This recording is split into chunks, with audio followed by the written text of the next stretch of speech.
యాకోబు యోహాన్ అంటున్నారు. ఏమండి, ఈ జెబెదయి కుమారుడైన యాకోబు యోహాన్ అంటున్నారు, అయ్యా మా ఆశను తీర్చగలదువా నువ్వు?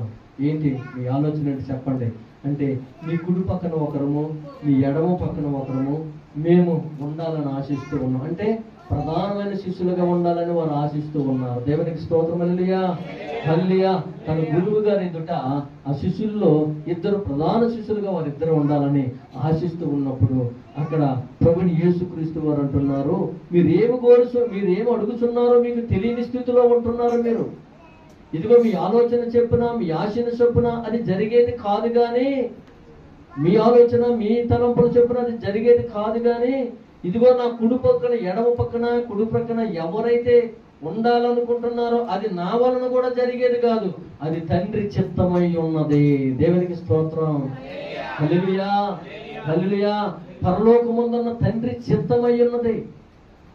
తండ్రిని ప్రభువు అడుగుతూ ఉంటాడు. అడుగుతూ ఉన్నప్పుడు అది జరగవలసిన కార్యము ఆయన జరిగిస్తూ ఉంటాడు. ఎందుకో తెలుసా? ఇప్పుడు ఎడమ పక్కన కుడి పక్కన ఎవరున్నారండి?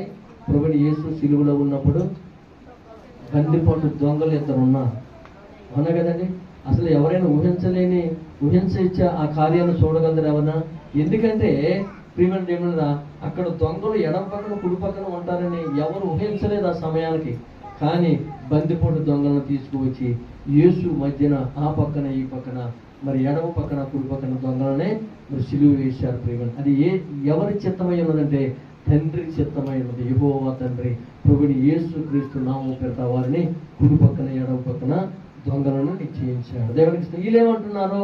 నీ కుడి పక్కన ఎడమ పక్కన మేము ప్రధాన శిష్యులుగా ఉండాలి, నిన్ను విడిచిపెట్టకుండా నువ్వెక్కడ ఉన్నప్పటికీ కూడా నీతో మేము ఉండాలి అని వీరు స్వార్థపరమైన ప్రార్థన చేస్తూ